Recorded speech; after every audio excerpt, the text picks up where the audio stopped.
Yeah. Solid Hill TDS, what's up? Yeah, come on. I.O.W. Sports Network, late night edition. Let's go.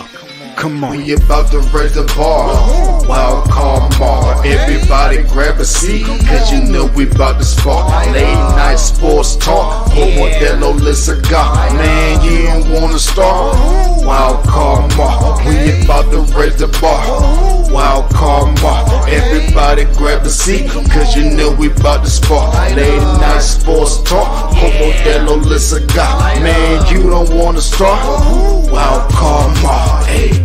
L Boogie with the hot flame, ashtray full of top names, little tree for your membrane. This the 9-hour time frame. I just snatched up a 6-pack, got my hands on a lid pack, whipping up a little batch of snacks. Yeah, man, I think I'm all set. Late night, can't sleep. Go ahead and just tap in. Better grab you a cold one, and we about to get some laps in. Wild card on the microphone, he'll hit you with a couple flurries. Y'all need to just strap in for some entertainment sports commentary. We about to raise the bar. Wild card bar. Everybody grab a seat, cause you know we about to spark. Late night sports talk. Modelo Le Cigar. Man, you don't wanna start. Wild card bar. We about to raise the bar. Wild card bar. Yes, sir. Yes, sir. Yes, sir. Yes, sir. Your boy Wild Card Mar in the building, and you know what it is. We are here. Another episode. I.O.W. Sports. Excuse the delay. Your boy had a massive headache. Had to make sure that I, take a moment, take a pause, chill out for a second, pop some Advil, before I was able to get on. My last podcast, I was fighting through it with the migraine. So, but look, regardless, consistency. So I'm still here to provide y'all with my takes underwater sports. So, like I said, took a quick little nap, popped the Advil, and I'm here. All right? I'm here. We here. We gonna keep it going. All right? You feel me? Hey, as you see the you see the headlines. We're definitely gonna talk some WNBA basketball for sure. I'm gonna definitely talk about that. Minnesota Lynx advance, 2-0 sweep. Connecticut Sun advance, 2-0 sweep. So there's some WNBA farewells. We'll definitely lead with that. Obviously, it's Wednesday, last show of the week. I'm going to drop my Wildcard Mars top 10 NFL teams heading into week 4. All right, we'll definitely go over that. Somebody's been, some of these talking heads been talking about maybe we should see Bill Belichick in Dallas next year if they were to move on from Mike McCarthy. We'll listen to some of those takes, and I'll definitely give my take on it because I think it's quite hilarious. And then definitely NIL, name, image, and likeness, man. There's a new wrinkle to NIL as UNLV lose their starting quarterback as they're in the middle of a undefeated season, 3-0 start. And they lose their starting quarterback. Literally, just out of middle of the day, he said, yeah, I'm out of here. But let's start right here. WNBA playoffs continued tonight. There was some, solid games tonight for sure. Caitlin Clark, she bids farewell to the season. She is done. Not just her Indiana Fever team. They are done. They got eliminated 2-0, losing to the Connecticut Sun. Look, the Connecticut Sun was just a better team. Point blank, period. That's just what it is. All right, there's no other way around that. Caitlin Clark did not have a good game in game 1. However, she did bounce back a little bit better, slightly, not too much better, but she played 40 minutes, 10 of 23 from the field. So, shot slightly better than what she did game 1, because game 1 she shot 24% from the field. She shoots 43.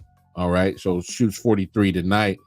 You know, so she does shoot a little bit better from the field. 3 of 12 from behind the arc. So instead of shooting 15% behind the arc, she shoots 25%. Look, y'all, I talked about it last night. I said that Caitlin was going to have a good game. Are her numbers, shooting percentage, better from game one? Yeah, it's better, but it still wasn't good enough. I mean, shooting 43% from the field, 25% behind the arc. Okay. You take 23 shots to get you 25 points. Again, for those who know basketball, that is not efficient basketball. All right. You know, I get it. She was, you know, she done some records, first rookie to get a triple double, first rookie to get 25, 5 and 5 in a playoff game. Good for her. You know, assist record as a rookie. Cool. It's all good. But she did not particularly play well in these playoffs. All right. Well, let's be honest. Call a spade a spade. She did not play well in these playoffs, and it showed because she's going home. And look, just the way that things are set up with that team, they're making it sure that everything runs through Caitlin Clark. So when she doesn't play well, more times than not, the team does not play well. But I think more credit needs to go to the Connecticut Sun. They were the better team. They were the better team all season. They were the better team in these 2 games, and they did their damn thing. Looking at the attendance, they about had 8,900 people in the stadium tonight. All right. Game 1, they had about the same, 8,900. So I'm guessing that's a sellout right there in Connecticut, depending on the size of their stadium. But regardless, look, there's going to be some things, you know, I just think there's some pros and cons to Caitlin Clark's game. I mean, can she shoot? Yes, she can shoot. She can drop some dimes. Sometimes she does get careless with the ball. She does get a little whiny with the calls. You know, there are times where I don't think she can take what she dishes out, as in there's, you know, if you're going to talk smack, you know, you better be able to take it.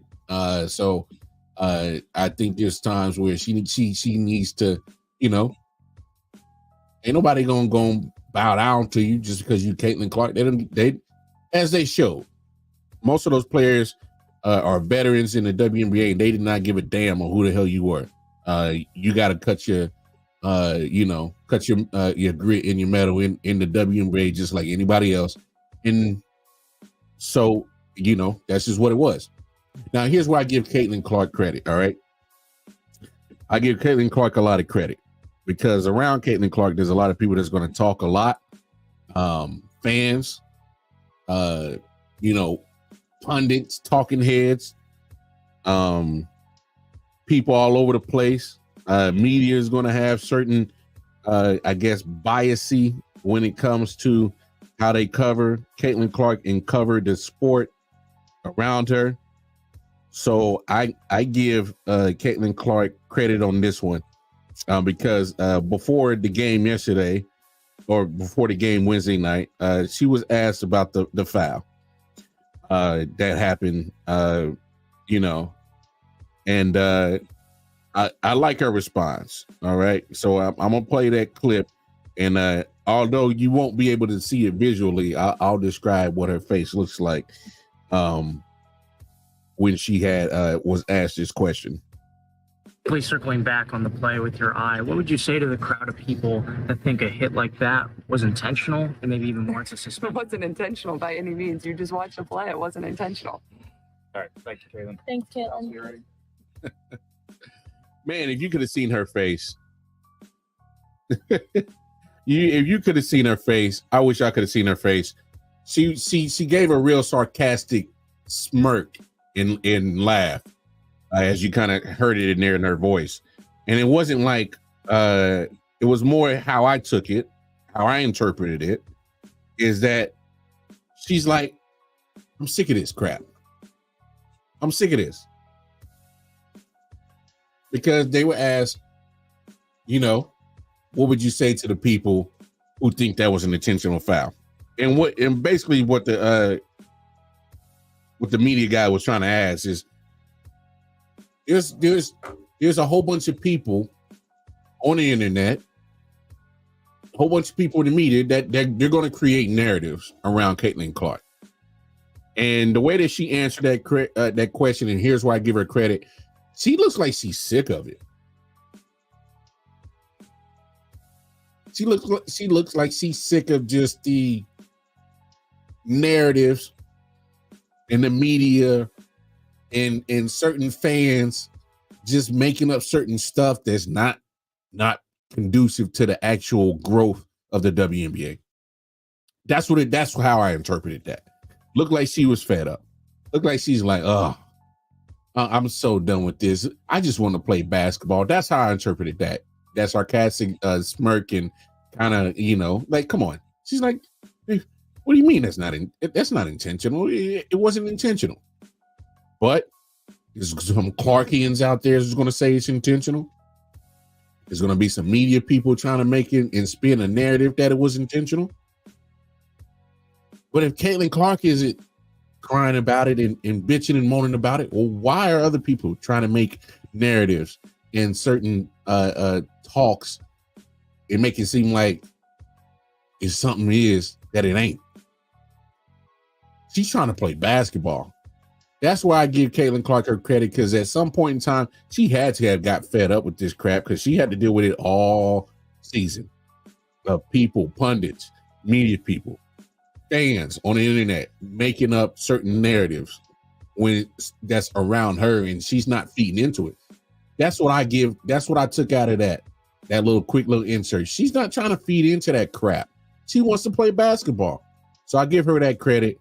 Unfortunately, until there's some other people that bring certain cachet and play to the WNBA, that same rhetoric and behavior is going to circle around her until somebody else comes with a bigger platform or following or cult-like following that's going to be bigger. Unfortunately, Caitlin, you better get used to it. Get used to it. Because until there's a bigger name with a bigger following, I think you're going to have to get used to just pundits, media people, fans making up certain narratives that are just going to start irritating you. And you're just going to have to not feed into it. And quite honestly, you're going to have to, you're going to have to rebuke it. All right? There's going to be some times you're going to have to come out in the media and say, you know what? Enough. This is silly. This has nothing to do with basketball. But no, Caitlin Clark, a great rookie season. She will be rookie of the year. Let's call a spade a spade. She's going to get the award. All right. She's going to get it.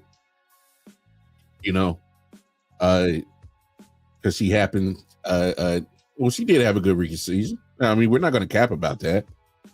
But yeah, Caitlin, great rookie season. Can't wait to see your growth in the game. There is some growth in your game personally that I think you got to continue to work on and get better, because it's not going to get easier for you. It's going to get tougher for you. And I don't think none of it is going to be out of jealousy. It's just going to be at the fact that there's going to be there's going to be ladies in WNBA. They're going to try to push you to your ultimate limit, and you're going to have to match it. Point blank period. So we'll see how the rest of Caitlin's career fares off. I think she'll be come on. She's already a household name. It's just going to continue. It's going to get better for her. Another WNBA farewell. Possibly the last time that we saw Diana Taurasi on a WNBA basketball court. all-time leading scorer in the WNBA, and she set that back in 2017. So for the last 4 years, she's been just adding points to her growing record. Look, there's not much you can really say. Diana Taurasi, you know, if they decide to change the logo on the WNBA and put her silhouette there, I would have no issues with that. There was just so much that Diana has done for the game of basketball. She was a baller at Connecticut. All right. She did her thing at UConn. Very well. Great career at UConn. Won a lot in UConn. We also can't forget about her dominance in Olympic Games. 6 gold medals. As far never lost a lot in Olympic play. All right. She did her thing on Olympic level too. So winner in college, winner in the pros, winner on the Olympic level. She's just an ultimate winner. If there's somebody that you know, if you got a daughter out there and you want somebody for your daughter to look up to, as in what it takes to be great, point her towards the direction of Diana Taurasi. She did everything great. I mean, ultimate competitor, ultimate you know, just sportswoman.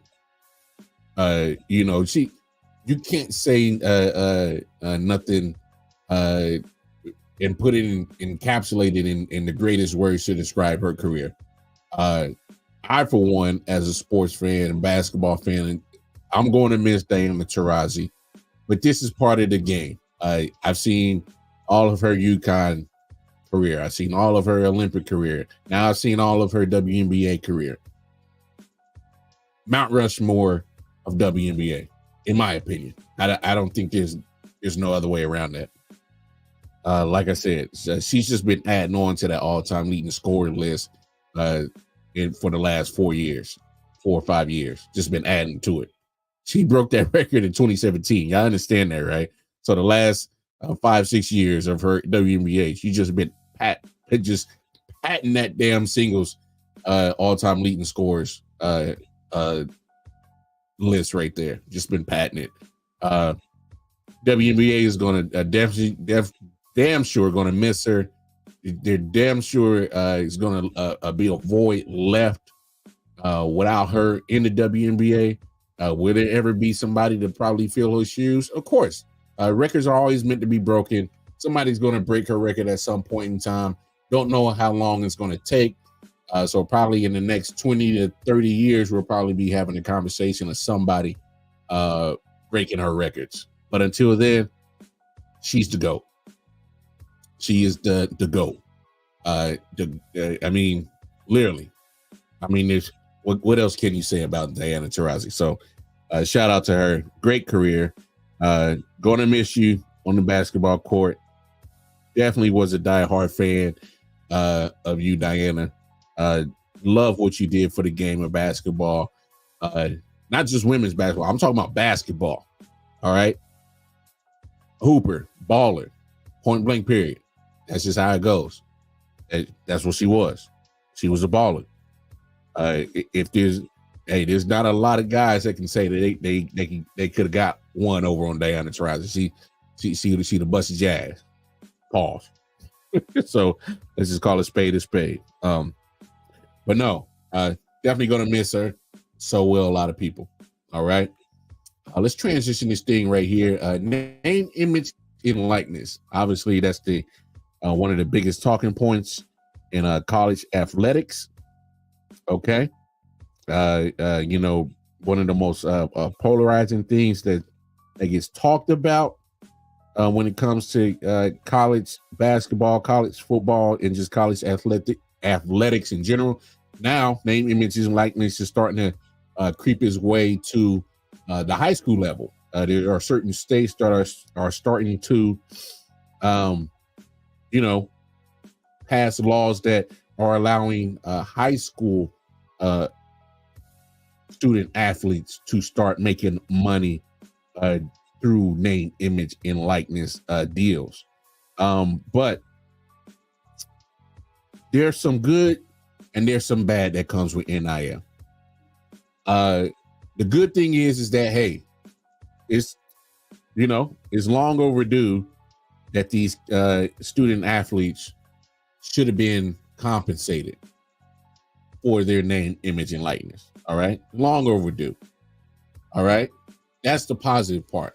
So these young ladies and gentlemen get the opportunity to change not only their social economic status, but for those of their families, if they're down in the dumps and can help out with, some finances in their family to change, whether their mother, fathers, or brothers and sisters' lives, or whoever they deem necessary to help them out with financially. So that matters. That's a positive. Here's the negative. As much as I appreciate the NCAA for finally stop being so damn greedy and let these young kids, young adults start getting paid for their name, image, and likeness, here's one of the negatives. It pretty much turns it into a business. It kind of starts taking away the purity of the sport when it comes to, I guess, to a certain extent, loyalty. And what I mean by that is some student athletes are going to make business decisions based off the money, not off of academics, not off the opportunity to, compete for playing time or anything like that. Sometimes it's about, who's going to pay me the most. And that's probably one of the negative drawbacks. So in a crazy story, Matthew Sluka was the starting quarterback for UNLV, the Rebels. They starting their season off on a 3-0 start. They, were looking good in their conference. I'm not going to say that they could have made a run for the national championship, but hey, there's a lot of things that could happen if you get to the college football playoffs, and you just got to be the better team that day. Who knows? But a lot of things change, and in this situation, you lose your starting quarterback in the middle of a undefeated season. Things change. So this is what happened. We'll take a listen to this, and we'll talk about it for sure. The latest you can tell us about this developing story? Well, Victoria, it's a really fascinating moment in time for college athletics, and it's a little peek into the Byzantine way that these college athletes are paid through the current NCAA system. So I was told this morning by Matthew Sluka's agent, Marcus Cromartie of Equity Sports, that Sluka agreed to go to UNLV because of a $100,000 verbal offer from a UNLV assistant coach. Now, that's a pretty standard offer for a quarterback of his caliber at a Group of 5 school. It's nothing outlandish. And Cromartie was clear to tell me that Sluka had much bigger offers at bigger schools, but they chose UNLV from the situation. So the story goes, as Sluka said in his tweet, he did not start to get payments on what he was expected. Now, that offer was never formalized through UNLV's collective. A representative of that collective told our Dan Murphy today that he never saw this deal, essentially, that this $100,000 was only done verbally, and that's where the ambiguity around this lies. And so there was a conversation between the UNLV coaching staff and Sluka this week. He wanted the money that was verbally promised. They, at the highest levels, did not authorize that money to be delivered. Sluka's dad told our Adam Rittenberg that Barry Odom, the head coach at UNLV, said, look, Brendan Marion, the OC, was not authorized to make the offer to Matthew Sluka. So here we are, and the result is pretty simple. Sluka is going to redshirt. He's going to work out with a quarterback trainer this fall. He's going to transfer to another school come December. He'll have a full spring, which he did not have transferring from Holy Cross this year because he graduated. And with that full spring, he will be somebody else's starting quarterback, very likely come next fall. UNLV, 3-0, plays Syracuse in one of the bigger games in modern school history this weekend, is going to look to Haj Malik Williams, a Campbell transfer, to start at quarterback. Of course, they've been having an incredible season so far. Now, this, Pete, is the first time we're seeing this, but probably not the last. Are you anticipating any changes to be made overall in this space? So what I would say, Victoria, is this is the first time we've seen this public, right? He said, she said over NIL payment. There have been whispers since NIL started over unfulfilled payments and people leaving for different reasons. This is the first time it was put out in a very linear and clear fashion. We were verbally, and I stress verbally, promised this. We didn't get it, and so we're going to leave. On Thursday, coincidentally, decades of NCAA inertia come under review again in the settlement of the House case. That's the multi-billion-dollar case that could transform how college sports works, and most importantly, how money is distributed to athletes. That would obviously allow a revenue share where schools could pay athletes directly. Right now, part of the issue is the collectives are third parties paying these players without the coach's approval, hence disconnects like today. Young fellas, business 101. Never, I repeat, never have a verbal agreement. Have a written agreement with some signatures, your signature, and the parties involved have their signature on a paper in pen where you can actually have an agreement, a legal binding agreement. Never, ever, I repeat, never, ever go and play on verbal agreements. All right? Because these schools, you can give verbal commits, but you're committed when you sign, right? So in return, you need to make sure you get signatures when it comes to these deals, these NIL deals. All right? Because if you're promised a certain amount of money to come play for a university, do not ever do that based on a verbal agreement. Never. That's business 101. Always get it in signature. Always get it in contract. Get it in writing. All right? That's business 101. I just gave you free game. Just gave you some free game. Now here's the deal. I'm looking at this from both ways when it comes to Matthew Sluka. I don't blame him for leaving the team because he did not receive the payment that he was promised. All right? I got no issue with that. But to play devil's advocate, you leaving in the middle of the season, you leaving in the middle of an undefeated season, it leaves that team. And not just the university. I don't care about the university because they don't really care about the players. Let's be honest. I'm talking about the teammates you left hanging. Your teammates. The ones you were grinding with in practice, the ones that you were winning these 3 games with, you left them hanging. And I'm pretty sure they might understand to a certain degree on why you left, but there's still, don't be surprised if there's still some resentment that, hey, bro, you just left us hanging. This is probably one of the drawbacks when it comes to NIL that I think needs to get worked out. It needs to get figured out is because there's going to be some teams and some people, especially the teammates, that are just getting, left out in the cold over some money. I ain't gonna lie. I would feel some type of way if I was one of those teammates. I'm like, bro, like, damn, man, like you couldn't wait till we finish the season, figure that situation out, and go get your money in some type of way after the season. You couldn't wait. We in the middle of building something great. We possibly could have, done something, probably could have made a college football playoff. We don't know that. But now that's taken away. Because say what you want, I'm pretty sure that team was rallying around Matthew Sluka. They were looking at him like, yo, this is our leader. This is our quarterback. This is our guy.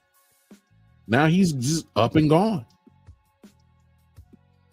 So I just think that you can look at this both ways. And for me, I'm looking at Matthew Sluka. I don't blame him. Hey, y'all said, this, that, and the third, $100,000. Where my money at?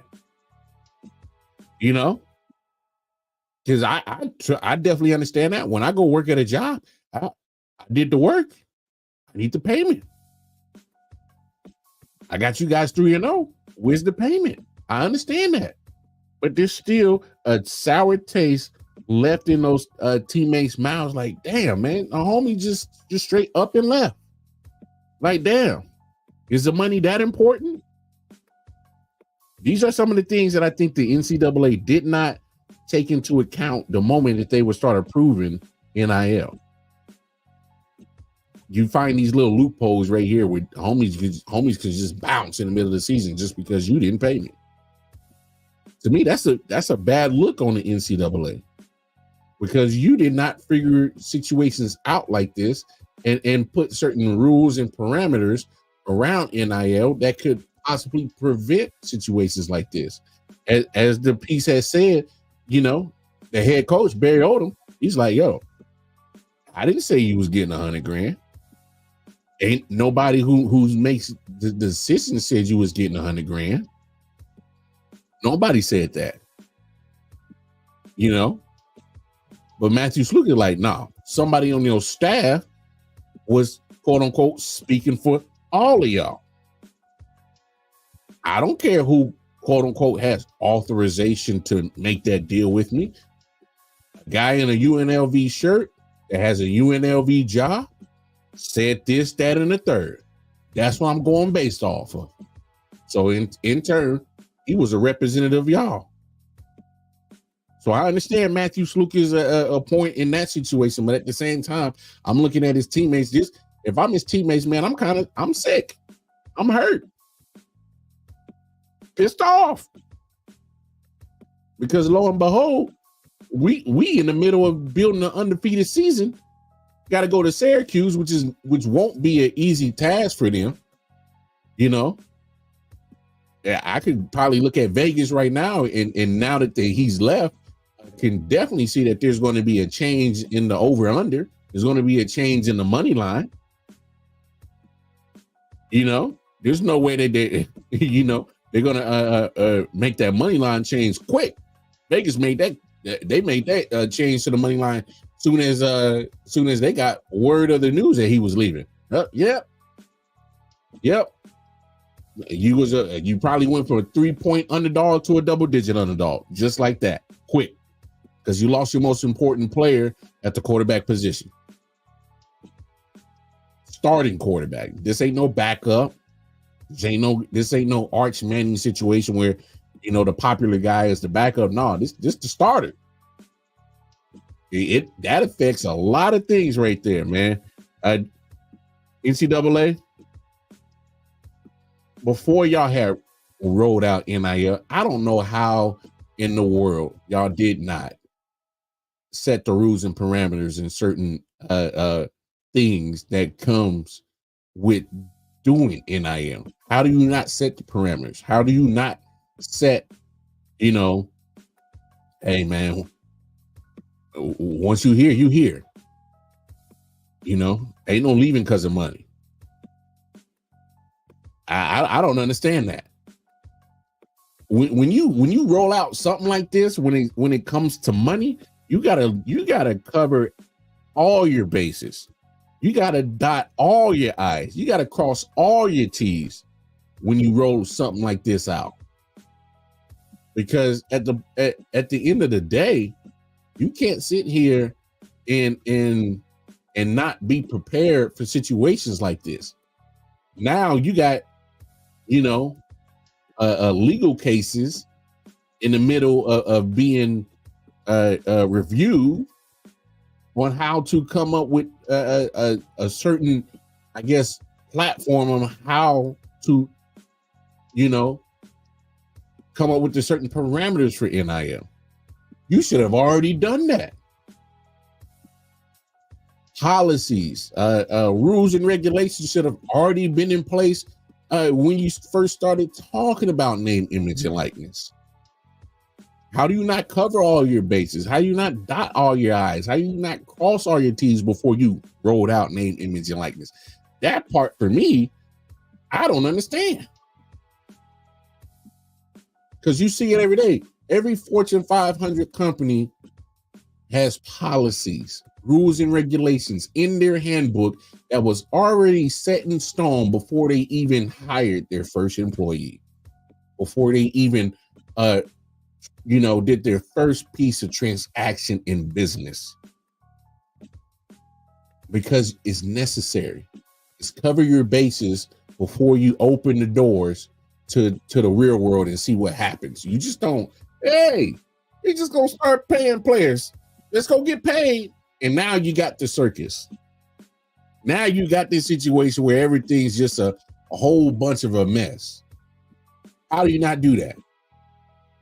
I mean, point blank period.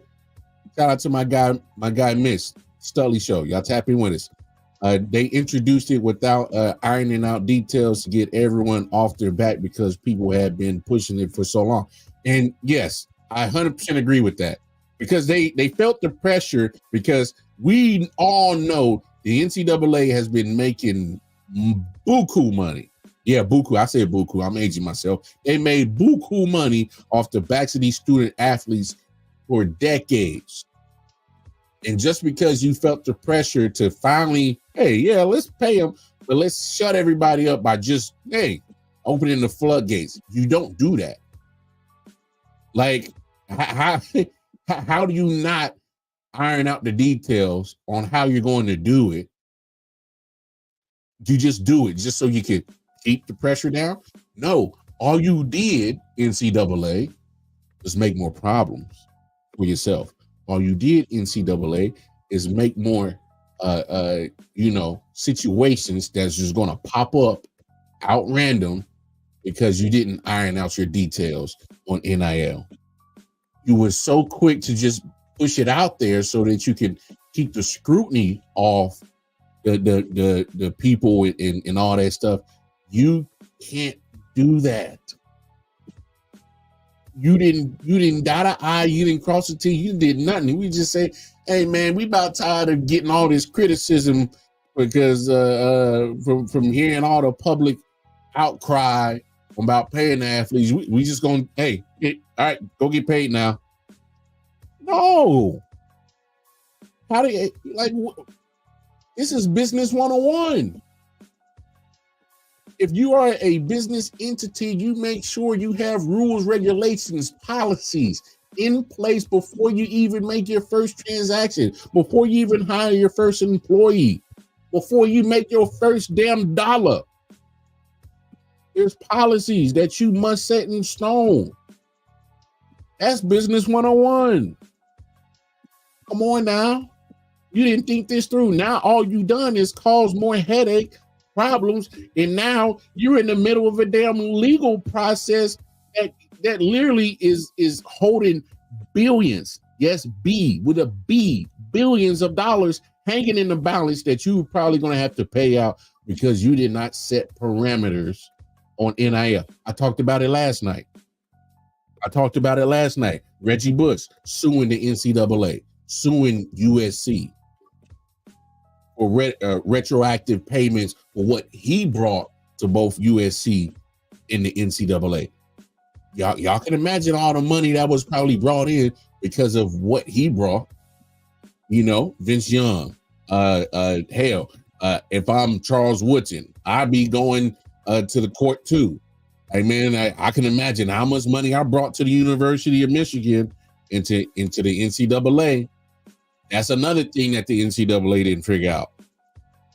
All right, now that you made it possible for these current players to get paid, did you not think that the players that have helped built the popularity of certain universities and certain in dollar figures to the NCAA, who's been making billions of dollars? Did you not think that hey man, I helped build that. I want my cut. Did you not think they weren't going to fight for their reparations? Huh?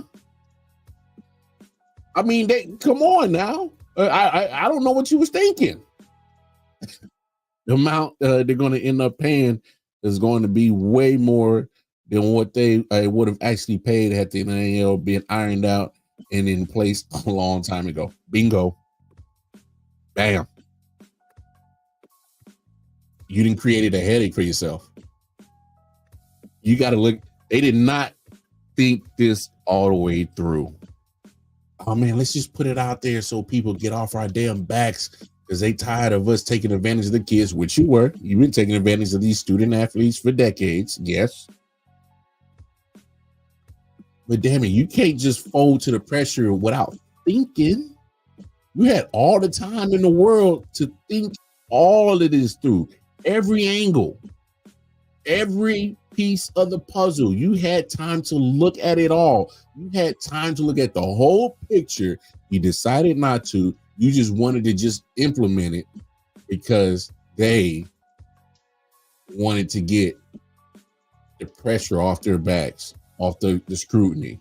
Student athlete, he was in there just yeah. You know, there's a lot of things that mean the same thing. It's just got different names to it. All right. All right. Concubine. It sounds a lot better than saying hoe, right? But what is a concubine? You know, hey, adult entertainer sounds a lot better than saying stripper or whatever word you want to say.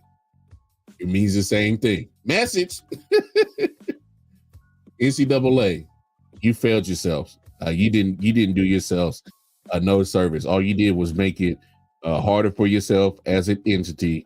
You made it harder for not only players, coaches, everybody involved, because you didn't do your due diligence. Got to do your due diligence. You got to be so careful. Got to do so much better than what you did. But here you are, dealing with this mess, dealing with a whole heap of trouble, all because you didn't want to do your due diligence. And now here you are. You're dealing with players leaving in the middle of a 3-0 season, and you got lawsuits being just literally billions of dollars hanging in a courtroom right now. I mean, it's crazy. Absolutely crazy. It got to be so much better than that.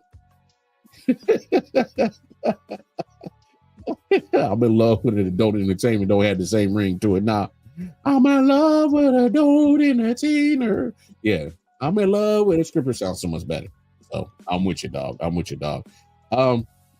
This next piece, they were talking about Bill Belichick going to the Cowboys, and I have a hard time wrapping my head around this. Let's take a listen to this. What players are saying, the details, the lack of details, the lack of focus. The guy he's talking about will change that. If that's truly the problem, Bill Belichick walking that building, all that would change. Now, who's in charge of the offseason acquisitions, the draft, all that kind of thing? You can spin it however you want. Bill Belichick will dial the X's and O's as well as anybody has ever done. Bill Belichick was the coach of the Cowboys. Would Micah Parsons be questioning his teammates' effort after every single game? Absolutely not. The last game the Cowboys played, the first 3 plays, go check out some loafs. You know who won't allow loafs? That dude, Bill Belichick. That's the problem is Bill Belichick comes in and he's the head of your organization and that culture permeates it. Unless Jerry Jones is there. So we're assuming that because he shows up that the owner's influence disappears. No, these guys act like that because Jerry says it's okay. And Jerry's not leaving. So if Bill comes there, it's still going to feel like it's okay because there's somebody above him who has more power. I disagree, though. Jimmy Johnson ran, and I get that split, but they won 3 Super Bowls allowing Jimmy Johnson to do his way. We were in middle school, Jeff. No, I'm saying the type of what he allowed. What he allowed to happen. Jimmy Johnson coached it the way he wanted to coach. For the record, I covered those Super Bowls. Go on. Look, If you put a king in the circus doesn't look like a palace. The king looks like a clown. Ooh, okay, nailed it. There's a culture. I see you. Come on, write that down. Say it down. You put a king in a circus. The circus doesn't look like a palace. No, what it look like? The king looks like a clown. Damn, got him. Culture in Dallas that is not conducive to bring out the best of Bill Belichick or that organization for everything Nick said about Jerry Jones. Put a red nose on the show. He wants to be the one to pick the players. He wants to go in the media and say what he wants because it's his team. Get him a rainbow wig. Works for Bill Belichick because when he was running the organization, top to bottom, nobody talked to the media. Oversized shoes and balloon animals. That was Andrew Hawkins, I believe. Hey, bars. Look, y'all. We come on now. Are we really gonna have this discussion that having Bill Belichick changes anything in Dallas? I mean, bingo. I mean, I don't care who you have as the coach.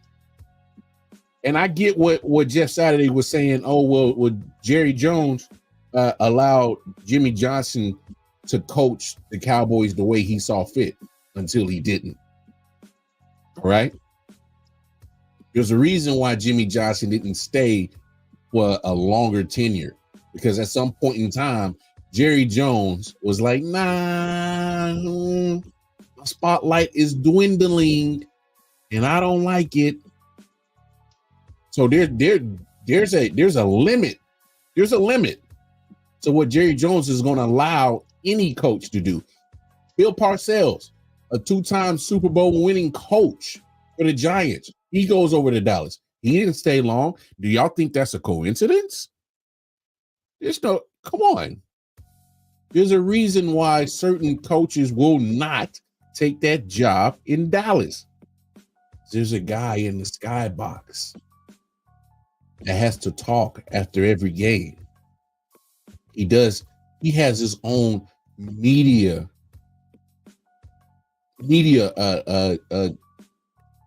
press conferences in the middle of the week. Name me another owner that is seen at the amount that Jerry Jones is seen in the NFL. I'll wait. You ain't got to wait too long.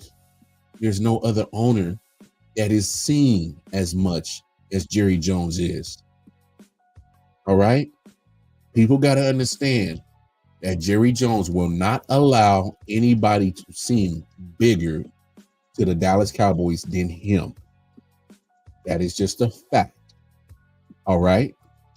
That is just a fact.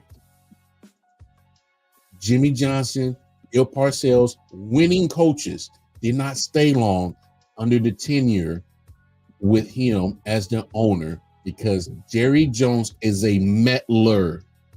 He meddles. He must have his hand in everything. And hey, granted, he's the owner of the team. He's going to run it how he sees fit. And I've talked about how he sees fit and how to run this team many a time on this show. He runs it like a business. He is not in Super Bowl winning mentality with the Cowboys, because if he was, he would have done certain things, put certain people in those places to make it happen. He's in the business of making money, and it's worked out great for him. First North American sports owner to make his franchise worth $1 billion. Now he's got it up to $10 billion. The Forbes has valued the Cowboys at $10 billion plus. Ain't no other team in North America can say that they've done that. Jerry Jones can, because he's made great, despite what I think he's crazy. I think he's a lunatic. I think he's he's not a football decision type of owner. He's a business type of owner. He's done great turning the Cowboys into a great football business, but he is not turning into something that you know for a fact year in and year out is going to compete for championships, because that's not what he's done. He's turned it into something that's going to fatten his pockets because he's done that real well. He's done that real well. I mean, he wants the relevancy of how he's turned it into a money-making machine over the relevance over winning. He's got 3 Super Bowls. He thanked Jimmy Johnson for all that. He's like, hey, I got 3 Super Bowls in the trophy case. They collecting dust. But damn it, he's like, you know, I won Super Bowls. I want to make a lot of money before I pass away. And he's done that. And guess what? If anybody thinks that the Dallas Cowboys franchise is going to be any different when he has to, you know, unfortunately go to the upper room or passes to the other side, it ain't going to be no different. You do know that his kids are going to inherit the team.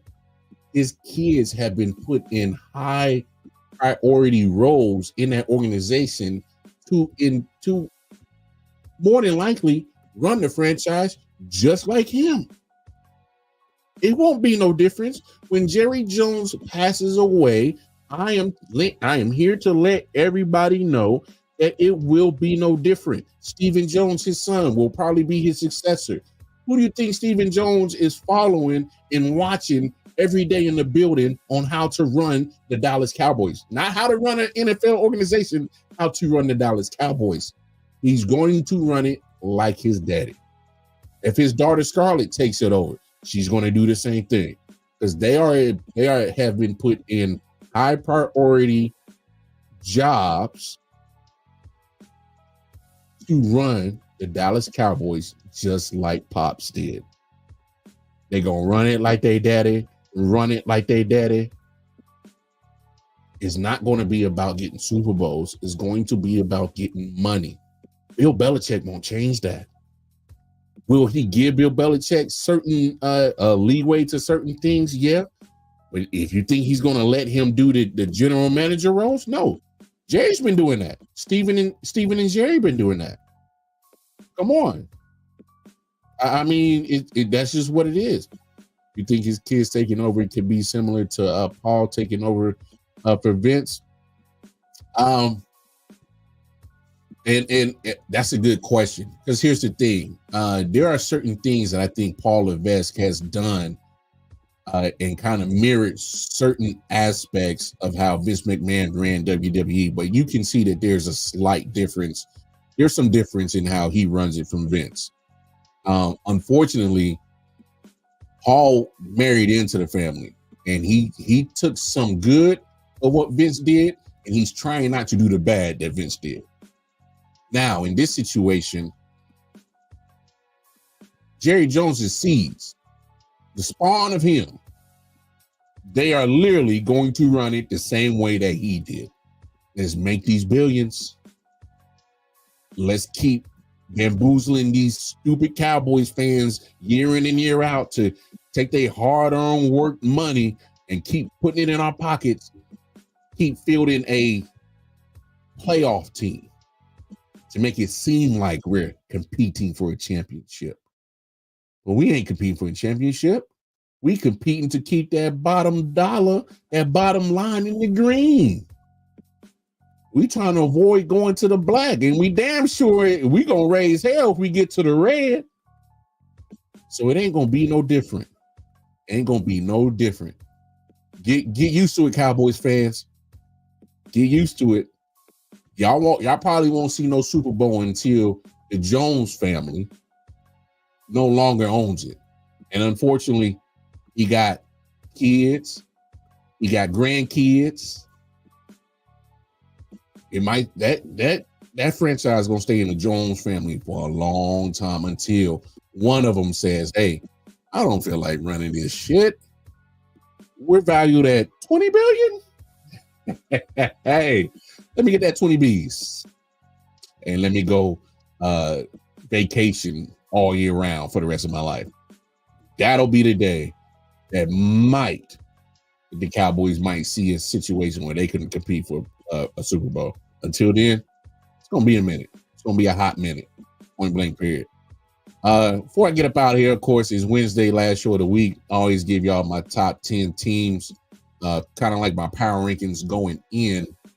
to week 4, going into the next week. And so let's get to it.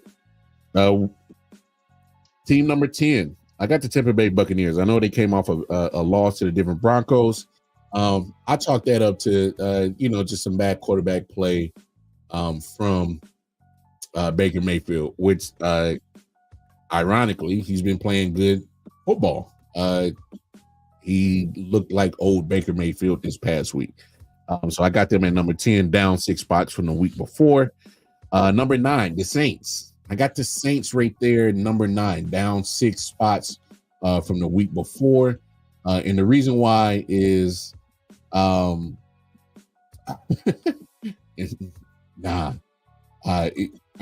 get back to this in a second. To answer your question, Mitch, not only, tired of losing, in the business world of the NFL is getting so much closer to a business. Making money is the goal. So if you stay in a lot, yeah. In the Jones family, I don't think they care about losing. I think they care about how much money they're gonna get. Just my personal opinion on the Jones family. I just think that's what they are. Eventually when they say, oh man, let's go get some titles, depending on how much they really care about it.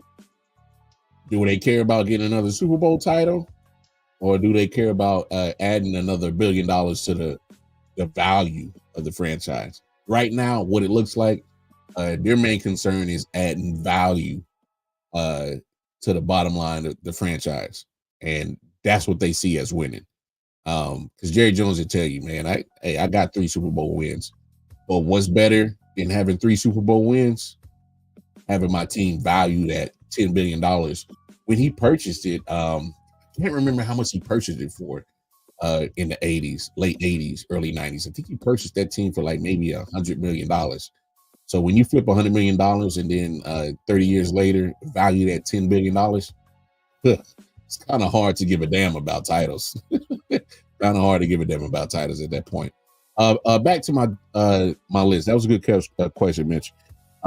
Saints at number 9, down 6 spots. Look, it was at some point in time that Derek Carr was going to look like Derek Carr, and it happened this week. Please and believe, defensive coordinators are going to repeat the same thing that the Eagles did. Oh, Derek Carr looked like Derek Carr? Well, what did the Eagles do to make it happen? You're going to repeat it. So Saints right now are hanging in at number 9. Saints fans, it was fun while it lasted, right? It was fun while it lasted. All right, because these other DCs are about to copycat what the Eagles defenses did until Derek Carr and the offense can figure out how to beat it. Number 8, speaking of the Eagles, I got them at number 8. They were not ranked in my top 10 last week. Great job in making that high-powered Saints offense cool them down quickly because they came in hot and they managed to, put the fire extinguisher to them boys. Number 7, I got the Houston Texans. I got the Houston Texans at 7, down 5 spots from the week before. Man, I've never seen CJ Stroud so frustrated, so confused. And a lot of that credit goes to the Minnesota Vikings. They did the damn thing. They did the thing against the Texans. The Texans looked like they couldn't get nothing going on offense. Defense was on the field pretty much the whole game, and then that tires them out, and that doesn't bode well. So that good defense that's been good the first 2 weeks got gassed out because their offense did not help them out. So I got the Texans at number 7. Number 6. Wow. I thought I would never put them on my top 10, but yet here we are. Number 6, Washington Commanders. They were not ranked at all. Any list that I've done so far in the first 3 weeks, I had not had them on there. They finally made it. Say what you want. Jaden Daniels, he was probably the most polished quarterback coming out the draft, and he showed great poise Monday night. He's been getting better week by week, and what can you say? He is going to do great things for that franchise. got that offense going in the right direction. But buyers beware. You got to do something a little bit better on the defensive side for the Commanders. As great as your offense has been looking better week by week, your defense has got to start doing their part. They got to get some turnovers. They got to get some stops. They got to. They absolutely have to. Number 5, Seahawks, up 1 spot from the week before. Seahawks, Geno Smith has been playing better than what he did last year. He looks like he's back to Geno from a couple of years ago. Defense has been playing well. They've been doing their damn thing. Hey, Seahawks for sure at number 5. Definitely a team you got to watch out for right now. If anybody would have thought that the Seahawks will be leading the NFC West and you had that on your bingo card, you better go play the lottery because you're about to be a rich person. Because nobody thought 3 weeks in that San Francisco would be at the bottom and Seattle would be at the top. Nobody thought that. I for sure didn't. Number 4, I got the Steelers up 3 spots from the week before. Look, I just got to give credit when credit is due.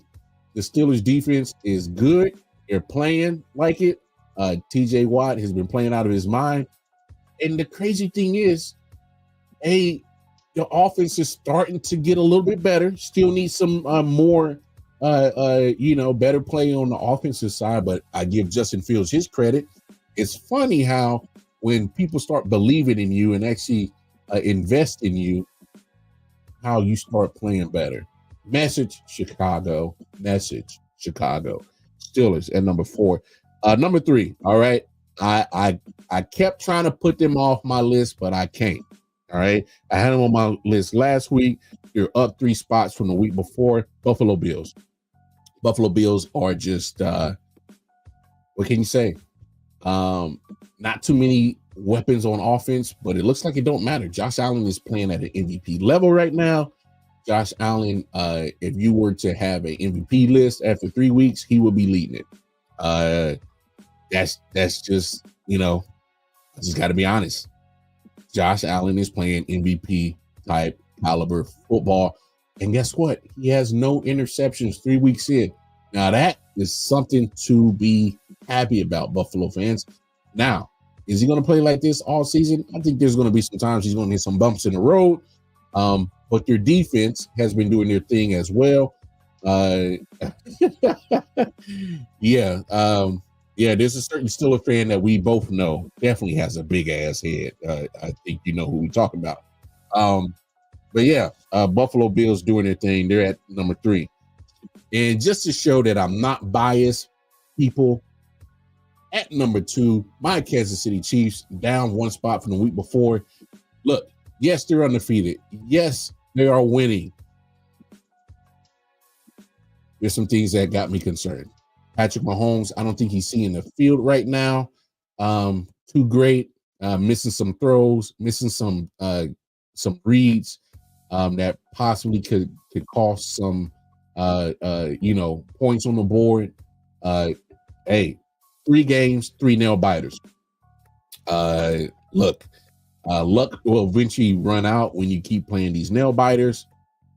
So eventually you either got to get better and show how great you are, or you're just going to keep living and dying by nail biters, which sometimes you'll die more times than survive, just being honest.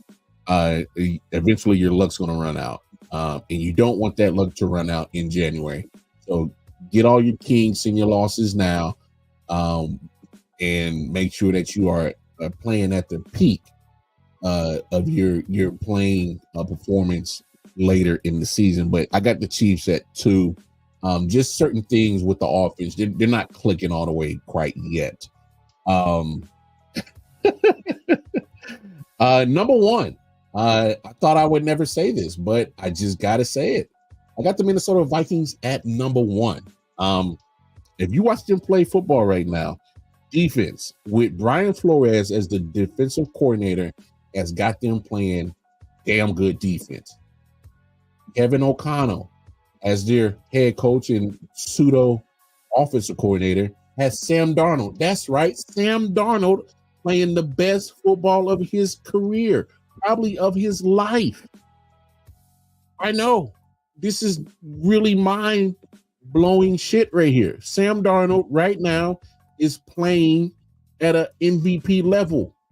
Again, if you were to do an MVP list right now, Josh Allen would be one for me, and Sam Darnold, for argument's sake, would be number 2. Just being honest. I thought I would never say that, but here we are. The Vikings right now, in my opinion, are the best looking football team out there in the NFL. They're playing damn good football on both sides of the football. There's no doubt about it. I would definitely, to me, there's no other team that's playing better football than the Minnesota Vikings 3 weeks in. So that's just where I'm at.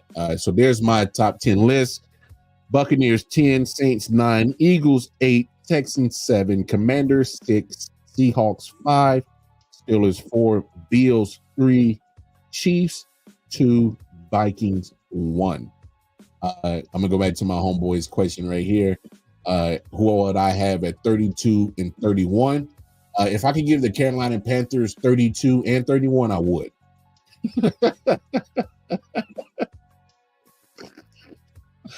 No, I'll be honest. Panthers, I know they got a victory over Raiders. Cute, fine, cool. I don't think that still changes anything. I still think you're a terrible football team. And 31, they ain't won a game yet. And I just got to be honest. The Bengals are playing bad football. They're bad. They don't look like the team of the Bengals of the last couple of years that we are accustomed to. They look like they're stuck in the sand. And I don't think they'll stay there. All right. I don't think they'll stay there. But unfortunately, I just got to be honest. Bengals are not playing good football right now. So if I was doing the full rankings, I got to put a team that's not winning any games right now at the bottom. And that's just a fact. That's just a fact. Say what you want. Come up with all the excuses you want, people, about why the Bengals are 0-3. Guess what? They are 0-3. All right. Well, no. Yes, Bengals would be at the bottom. Obviously, the Jaguars, they're putrid. They're trash. I gave my take about Trevor Lawrence last night. They're 0-3. I don't know what the hell. Look, Trevor Lawrence is going to get Doug Peterson fired. A Super Bowl winning coach will get fired because of the fact that his quarterback is turnover prone. He got to get it under control. And Tennessee Titans. You're talking about Titans are pretty bad. It's funny that the quarterback that you traded away because you thought the quarterback that you drafted a year later was better than him came into your building last week and beat you soundingly, like convincingly. It was no doubt about it. He played better than the quarterback you drafted and chose over him. He was like, Will Levis over me? Yeah. You gave up on Malik Willis a little bit too quick. Now, didn't you, Tennessee? He's looking a little better than Will Levis right now, if you ask me. But hey, I'm no expert. I'm just a fan that watches a lot of football. What do I know? Anyway, I appreciate everybody tapping in with you. Tapping in with your boy tonight. Y'all know what it is. Look at the bottom of your screen. That's where you can always find all the I.O.W. Sports Network content, social media platforms. And if you want to chop it over with me personally, going over to the Twitter page, KC Wildcard Mar. And that's where I'll be posting a lot of content that I'll be doing. Again, I appreciate everybody tapping in with me. The last show of the week. Tune in tomorrow afternoon. We do our Thursday afternoon shows, 5 p.m. Eastern Standard Time, 4 p.m. Central, 2 p.m. Pacific.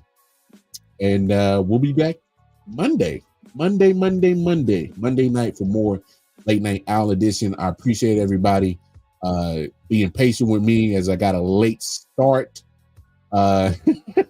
Yeah, pretty much. As I got a late start, I had a little headache after doing my last podcast with the study show. I had a slight headache, so I started a little bit late. So Appreciate your patience. Let me get myself together. Hey, and I hope you like the show. But until then, I will check y'all out Monday night for another episode of the Late Night Owl Edition. It's been real. And you know what it is. Take care of yourselves. Take care of each other. Peace and love. I'll let y'all.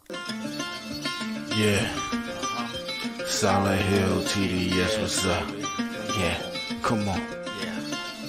I.O.W. Sports Network, Late Night Edition. Let's go. Come on. We about to raise the bar. Wild card mark. Everybody grab a seat, cause you know we about to spark. Late night sports talk. Modelo, let's go. Man, you don't wanna start.